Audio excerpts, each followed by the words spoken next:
Աբու Դաբիում տեղի է ունեցել Նիկոլ Փաշինյանի եւ Իլհամ Ալիևի հանդիպումը։ Նրանք նախ հանդիպել են Հայաստանի եւ Ադրբեջանի արտգործնախարարների, երկու երկրների բարձրաստիճան այլ պաշտոնյաների մասնակցությամբ, այնուհետև շարունակել հանդիպումը դեմ առ դեմ ձևաչափով։ Այսօր Փաշինյանն ու Ալիևը Աբու Դաբիում մասնակցելու են Զայեդ մարդկային եղբայրության 2026 թվականի մրցանակաբաշխությանը։ Ամենամյա այս մրցանակը շնորհվում է աշխարհի տարբեր երկրներում գործող անհատներին կամ կազմակերպություններին, որոնք համագործակցում կամուրջներ են ստեղծում։ Մրցանակի դափնեկիրները $1 միլիոն են ստանում։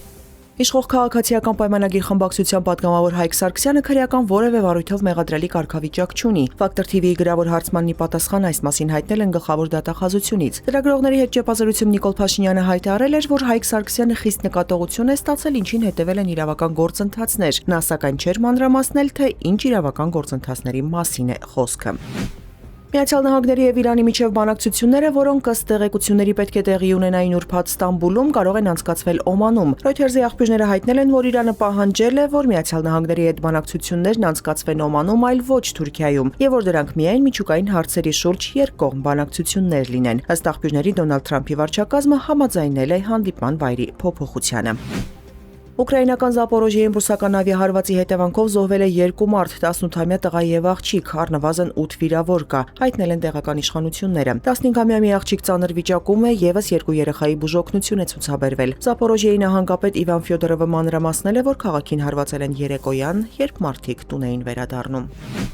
Հայաստանում հանրապետական եւ միջպետական նշանակության բոլոր ճանապարհները բաց են սաստիկ բքի տեսանելիության բացակայության պայմաններում, սակայն որոշ ճանապարհներ ժամանակ առ ժամանակ փակվում են։ Վրաստանի ճանապարհային դեպարտամենտն էլ հայտնում է, որ վրաց-ռուսական սահմանի վերին Լարսի անցակետ տանող Ստեփանցմինդա-Լարս ավտոճանապարհը փակ է բոլոր տեսակի տրանսպորտային միջոցների համար։ Հայաստանի տարածքում փետրվարի 4-ին, 7-ին, 8-ի գիշերը առանձին շրջաներում տեղումներ են սպասվում։ Նախալեռնային եւ հովտային շրջաներում ձնախ առնանձրևի եւ անձրևի, լեռնային շրջաներում ձյան տեսքով։ Օդի ջերմաստիճանը փետրվարի 4-ից 5-ին աստիճանաբար կնվազի 5-ից 7 աստիճանով, 6-ից 8-ին նույնքան կբարձրանա։ Երևանում այսօր ցերեկը կլինի 3-ից 5 աստիճան տաքություն, երեկոյան ժամերին 1 աստիճան ցրտից 1 աստիճան տաքություն։